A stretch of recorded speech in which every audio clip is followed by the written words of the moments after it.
Oo nga, tao. Pero, nakakalipad yan. Grabe!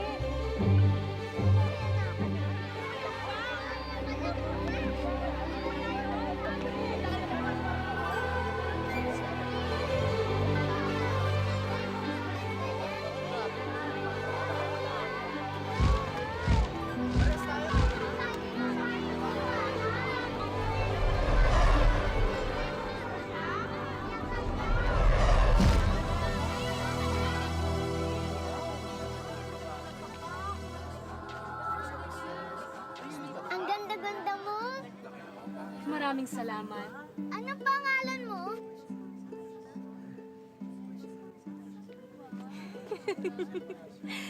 Tawagin niyo na lamang akong Mothra. Kaakit-akit na kagandahan.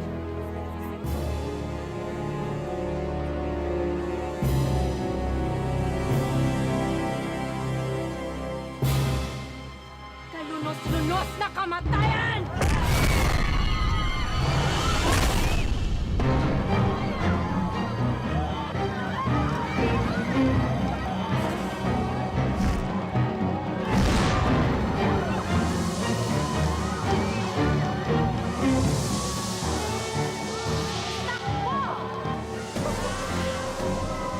Sa susunod, huwag kayong basta lalapit sa magaganda. Sa kaakit-akit, sa katulad ko.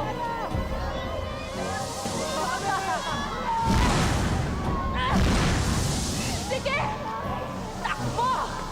Takas! Kung makakaya ninyo, kung magagawa ninyo. Hindi ninyo alam, kapahamakan na pala ang dulot nito sa inyo. Mamamatay kayo. Mamamatay kayong lahat. Mamamatay kayo.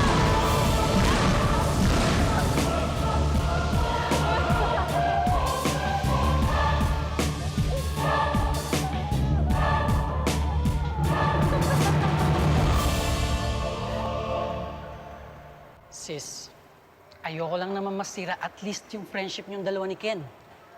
Kung ayaw mo na talaga sa kanya, kausapin mo siya. Huwag mo siyang iwasan.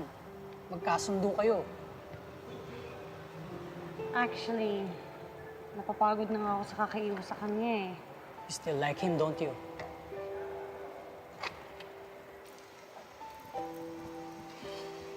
Sis, kung talagang mahal mo pa siya, kumilos ka dyan. Nag-attempt na siya para makipagkasundo sa'yo. Now it's your turn. Hindi naman basta mawawala yung love ko sa kanya eh. I still love him, Ryan. Siguro nga, dapat ko na siyang kausapin bago pa lumala yung sitwasyon.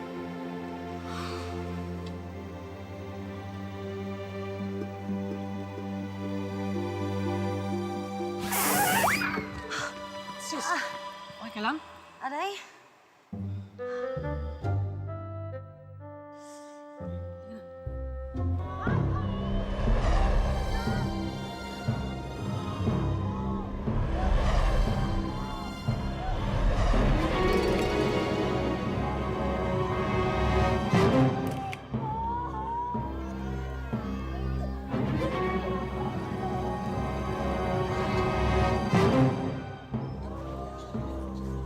Preska?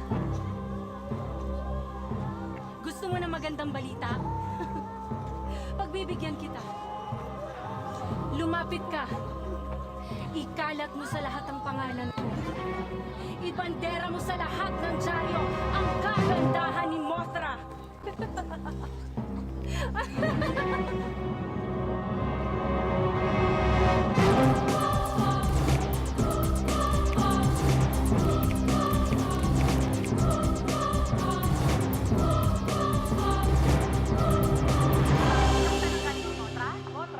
Nagpakilalang mo ang babaeng paru-paro ayon sa aming ibang interview. Ano ibig sabihin nito, Dok? May posibilidad kaya na may kinalaman ng siyensya sa pagitaw niya? Galing ba siya sa ibang planeta? An alien? Wala na kaming time para isipin kung sino ang babaeng paru-parong yan. Our concern at this time is kung paano malulunasan ang virus na dala niya. Nakikita niyo naman sa mga victims niya. Ngayon lang po nagkaroon ng ganitong kaso, ng ganitong klaseng sakit? That's correct. Wala pa kaming binibigay na official statement regarding that. Pinag-aaralan pa namin ang virus. Kakaiba ang virus na to. Wala pa siyang lunas para sa mga existing medicines natin. Buti na lang, yung lugar na tambayan ng mga sosyal ang sinalaki ng motor na yun. Eh yung mga yan, yung pambili ng gamot. Yung ba naiintindihan yung pinanunood mo ha, Jeboy? Malinaw nga eh, walang gamot sa sakit na dala niyang motrang yan. Kahit mayaman, walang silbi yung pera niyan. Nakakatakot po yun, ha? Kung mayayaman, walang magawa. Paano pa tayong mga purdoy? Kung saan man ang galing yung babaeng paru-paro na yun, bumalik na lang siya doon. Huwag na lang lalabas pa. Oo nga. Hindi masaan dito magkamaling maglanding yung babaeng yun, ha? Kikita ng gusto, mga punerarya. Napakaswerte nila. Mang Ninoy talaga. Nakita na nga nagkakamatayan yung mga tao, negosyo pa rin na yan sa utak Alam mo, Chikoy, ang mga negosyanteng umaasenso, hindi sila nagpapa-apekto sa mga problema. Tuloy ang buhay, tuloy ang negosyo. Kung ako, may punerarya, ako ba ang sisisihin mo sa pagkamatay ng mga tao? Ba, ang sa akin, negosyo lang naman. Hindi ako ang pumapatay. How's school? Fine. Dad! Nag-aaral ka, di ba? Paano mo maintindihan yung pinag-aaralan mo kung nanonood ka ng TV? Eh, kaya ko naman eh. Hindi pa naman nagfe-fail ang anak mo, Jared. Yeah, at least not that nonsense music channel. Ba dyan? Uy! Pare Koy! Pare Koy! Pare Koy! Tara! Tambay muna tayo dun. Pare Koy, pasensya ka na. Medyo pagod ako ngayon eh. Magpapahinga muna ako. Ayun! Tinamaan na ng sakit. Ano ba naman kasi pinagagawa mo sa katawan mo eh? Parang may galit ka sa higaan, ayaw mong magpahinga. Sooner or later, ikaw na mamamahala ng Evelyn Pharma. And it's about time for you to be well-informed with things that really matter. At isa pa, pwede ba inumin mo yung medicine mo? Sinubo ka sa akin ng yaya mo. Sinabi niya iniwan mo sa dining table yung medicine mo ng isang kape. Drink it.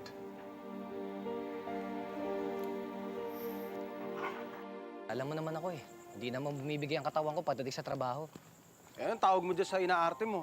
Eh, parang hinang-hina, parang gusto mo nang humilata dito sa kalsada eh. Eh kasi naman si Yelena eh. Gusto makipagbalikan kay Ken. Nako! Eh, para yun lang eh. Parang di ka kumakain sa isang araw, mukhang lulugo-lugo ka dyan. Akala ko kasi pare ko eh. Ito na yung chance ako para ligawan si Yelena eh. Hatat-natat pa naman ako. Kaya lang, wala eh. Pagpasensyahan mo na yung daddy mo. Alam mo, pressured lang siya sa trabaho. Marami kasing bagong mga pharma companies na nagsulputan. Medyo competitive yung market ngayon.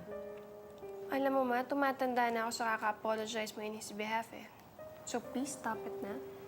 Tsaka, sanay na ako kay Dad eh. Magtataka pa ako lalo kung magiging mabait sa akin yan. Please don't call your dad yan.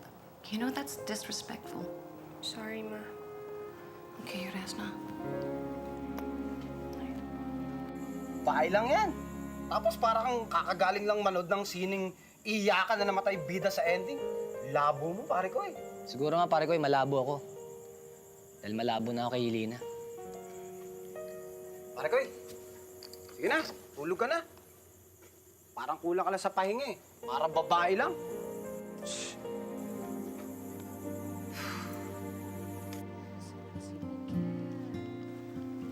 Brian! Brian! Nakita mo ba si Miguel? Pumasok ba siya? Nakakaloka, mukha ba ako information officer? Girls, let's go. Hindi nga, pero mukha ka namang front desk.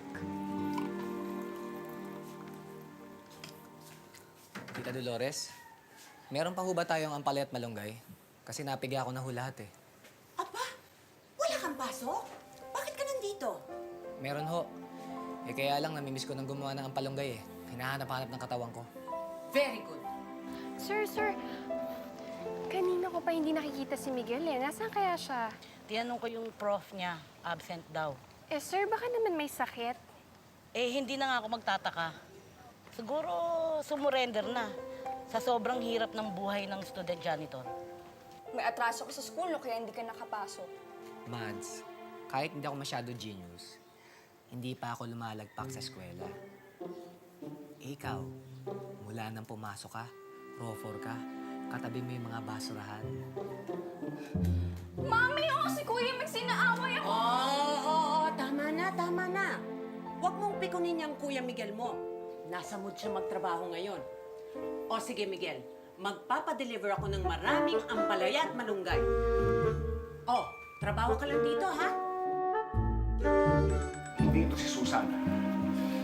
Kahawig niya lang ito. Hindi naman imposible magkaroon siya ng kamukha. Kilala ko ang anak ko. Lagyan mo man siya ng isang tambak na kolorete sa mukha, makikilala ko pa rin siya. Hindi mo magagawa ito. Kung siya lang, hindi niya magagawa yan. May mga namatay na sa virus na ikinalat niya. At maaaring maapektuhan pa yung iba. Nani, bakit nila ginawa ito sa anak ko? Binago nila si Susan. Ang itsura. Ang pag-iisip. Bakit nagkaganito ang anak ko? Sino ang mga hayop ang gumawa nito sa anak ko? Sino? Walang gamot. Wala pa natutuklasan gamot laban sa virus. Wala kami magagawa kundi maghintay. At ang gabi na mawawala na siya sa amin. Mrs. Bondo, may magagawang Evelyn Pharma. Matutulungan namin kayo. Mapapagaling namin ang mister ninyo. Hindi kaya siya pinarurusahan ng Diyos dahil sa maling relasyon ninyo? Hindi ko po alam. Mali sa iba, mali sa lahat. Pero kami ni Susan, wala pong mali sa relasyon namin dahil kami nagmamahalan. Maligayang-maligaya po kami. Nagmamahalan kami. Pero mali, Dani. Mali ang relasyon ninyo ni Susan. Mali! Tingnan mo ang nangyari sa kanya. Pagmasdan mo siya ngayon. Pagmasdan mo siya.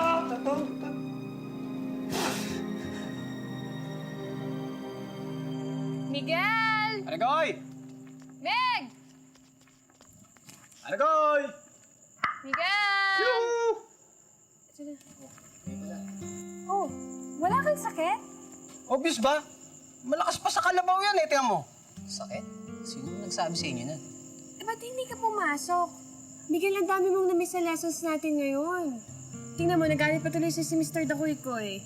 Tsaka Miguel, ang hirap-hirap maghabos sa mga lessons. Kung hindi ka rin naman problemado, dapat hindi ka na uma-absent. Problema kasi ako eh. Ano? Tita Dolores mo na naman? Ano, inaharangan na naman niya pagpasok mo sa eskwelahan? Yan talaga Tita Dolores mo, kusumisyon talaga yun sa pag-aaral mo eh! Uy, pare ko eh. Walang kinalaman dito si Tita Dolores. Ako mismo. Nagdesisyon ako na huwag nang pumasok. Huh? Bakit? Ayoko na mag-aaral eh. Nadinig ko lang noon na nakikipag-ayos na si Yili na kay Ken. Eh, ano pa kaya yung makita kong sweet na sila? Mas lalo akong manghihina nun. Mas lalo akong di makakapag-concentrate sa pag-aaral ko. Tsaka sa pagiging janitor. Alam mo, parang ka natutuwa talaga ako sa'yo. Ibang-iba talaga yung tawa mo dyan sa ilinang yan. Parang nagkakatililig ka na yata eh. Sige, tawa ka. Puro ka kalokohan. Eh, hindi naman kasi normal yung ginagawa mo eh. Habol ka ng habol sa sayalinang yan, pero dinededma ka lang naman niya. Ano ba, Sandy? Bakit ka ba affected? Bakit nga ba? Siguro friends mo lang kami. Friends mo lang kami ng concern sa'yo, pero hindi mo kami pinakikinggan. Hala, nag-share mo na naman si Ate Sandy. Napipiko na ako, Chico eh. Para naman kasi hindi alam ito ni Mix na nandito tayo for him. Mula kasi nang bumalik yung Yelinang yan, wala na siyang ibang pakialam kundi yan sa Yelina, puro na lang Yelina. Ay, Mix. Ako sa'yo, mag-sorry ka dito. Baka for life, hindi ka pansinin yan. Sige ka. Sandy, bakit hindi niyo ako maintindihan? In love ang kaibigan niyo. Kaya madalas akong lutang. Hi. Marcoy, buti hindi mo pa naiisip tumalo sa billboard, no? Sobrang kahayan mo. Migs, hindi rason ng pagiging in love para sirain mo yung future mo. Para hindi ka pumasok sa school. Alam mo, napaka-pathetic mo na, napaka-unreasonable mo pa. Bakit? Si Yelina lang ba ang dahilan para nabubuhay ka dito, ha? Hindi naman, di ba? Where were you last night, Cassandra? Tulog. Why, Dad? Dumaan ako sa kwarto mo, wala ka. Bathroom? Saan naman ako pupunta, Dad? Bukas naman yung TV ko sa room. Kumusta yung pag-inquire mo sa Wharton? Wharton, Ma? Mag-aaral ka ulit? So, ilang months ka magpo-postgrad studies doon? No, it's not for me, Cassandra. It's for you, Sandy. Me? We've talked about it na, di ba, Ma? Ano na naman to? We made it clear na dito ako mag-aaral pero kailangan ko lang maging Dean's Lister. Hindi pa nga tapos yung semester namin Wharton is the best business school. What's wrong with my school, Dad? Halos lahat ng businessmen na kilala ko came from my I school. said, Wharton is the best school. At ako magsakapagsabi dito kung saan eskwelahan ka nararapat. Naintindihan mo? Ma, ayoko mag-aral sa abroad. Please. Saan ka na lang natin pag-usapan to, Sandy? Alam mo, nag-i-inquire pa lang naman ako. We don't know kung tatanggapin ka ba ron or what. Cynthia, kailangan ko malaman ng ASAP. Ma, I hate him. Hello? Ba't siya ganyan? Sandy, please stop. You know, he's your dad. He just wants what's best for you. Pumayag na nga ako kunin yung business course na hindi ko gusto Pati ba naman yung school, siya pa rin napipili? He only wants what's best for you. That's what fathers are for. Mas at totoo lang, hindi yun na nararamdaman ko I got this feeling na he wants me to excel to be his trophy child. Oo nga naman. The great Jared Evelone deserves an equally great daughter. Pero Ma, hindi ako robot. Hindi ako isang formula na naimbento niya na nag-e-excel lang at nag-e-exist dito sa mundong to para gawin lang lahat ng gusto niya. Sandy, stop it. Totoo naman Hindi totoo yan. Mahal ka ng daddy mo. Mahal kita. We only want what's best for you. Tandaan mo yan. Please. Ay, nako, pag pinilit talaga nila ako mag-aral sa abroad, tatalon ako sa plane. Pero na-imagine ko lang kung ano kaya itsura ko pag tumalon ako sa plane, no? Pero sana lang talaga, nako, dead by ng Wharton ng inquiries ng mommy ko. Siguro mas maganda kung indovina natin yan. Marunong ka ba magdovina? Kita mo to. Mukha lang ako tanga dito. Nag-decide ka pa mag-back to school pero ang isip mo naman lumilipad. Paano na mangyayari yan sa studies mo? Alam mo, Sandy, kung magkakaproblema ako sa grades ko, tatawagan kita, ha? Magpapatulong ako sa'yo. So you're saying na parang okay pa rin ang grades mo. Yung lagay na yan, hindi pa rin ba apektado yung studies mo dahil sa kabaliwan mo kay Yelena? Alam mo, Sandy, nagkakaproblema na ako sa eardrums ko sa kakasermon ni Tita Dolores sa bahay. Tapos pati ba naman dito sa school, sinisermonan mo rin ako. Pwede ba huwag mo ako i-compare sa tita mo? Alam mo, kung sinisermonan kita, it's for your own good. Sige na nga, Sandy. Alam mo, mas maganda pakinggan yung sermon mo kaysa kay Tita Dolores Ano, masaya ka na? Okay ka na? Alam mo, Mix, mabuti pa, pagbutihin mo na yung trabaho mo. Kita mo, ang dami-daming kalat. Ayan, alam mo, pag nakita na naman to ni Sir Dakoy-Koy, naku, bibigyan ka na naman ng memo. Alam mo na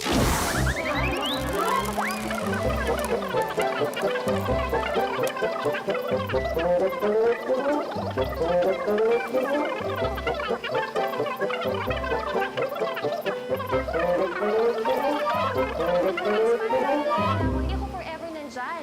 Ano ba, Mix? Minsan makinig ka naman sa akin. Naiinis na ako.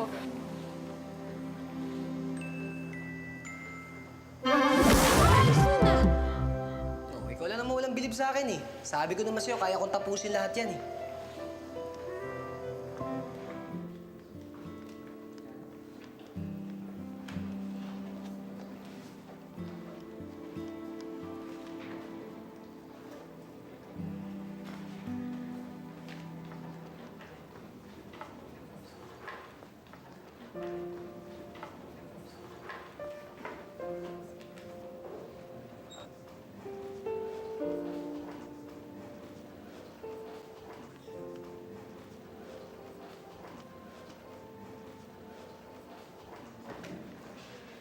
Excuse me, who are you?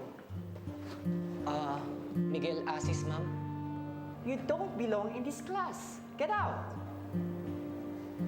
Sorry po.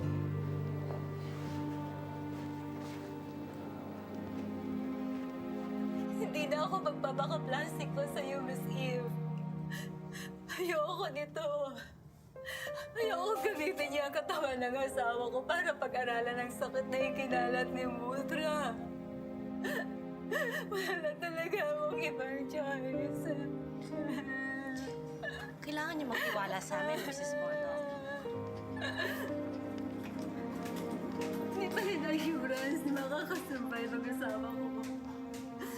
O mapapahaba niyang buhay niya. Anytime pwedeng magkaroon ng komplikasyon ang gagawin niyong eksperimento sa kanya.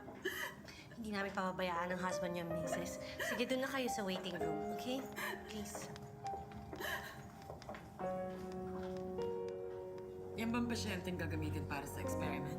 Yes, ma'am. Good. Okay. Sino ba yung mga naging teachers na Si Castañeda, yung mataba. Ken? Ay, siya, una na ako. Di mo sinagot yung text ko.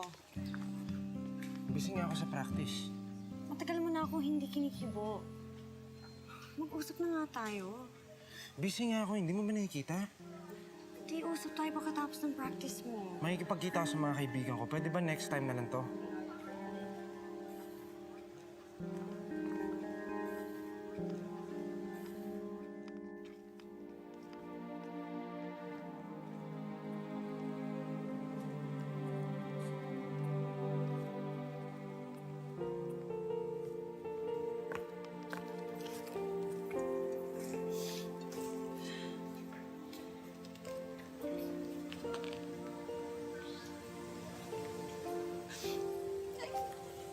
Thank you, ah.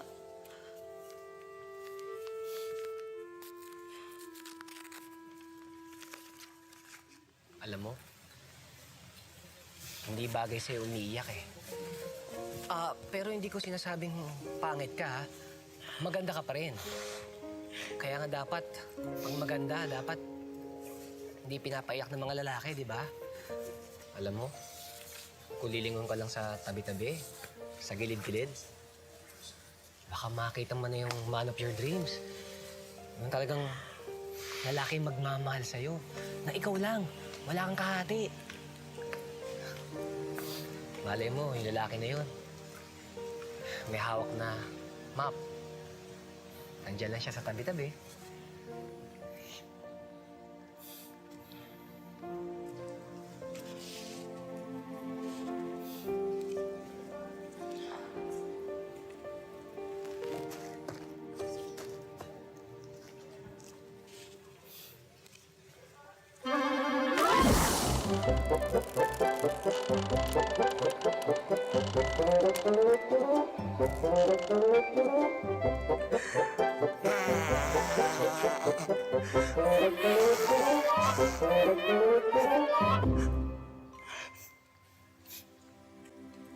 Thank you, ah.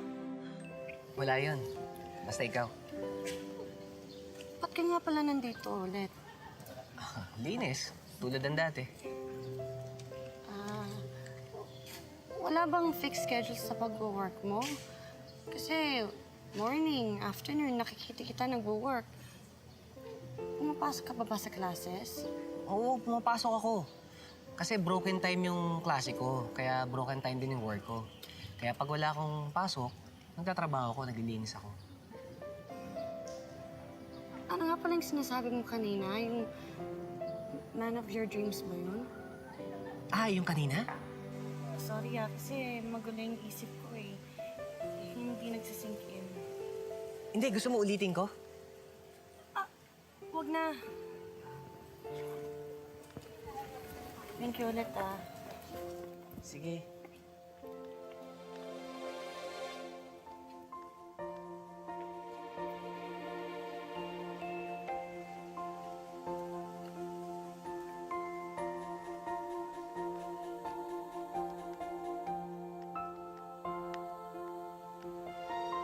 Ano?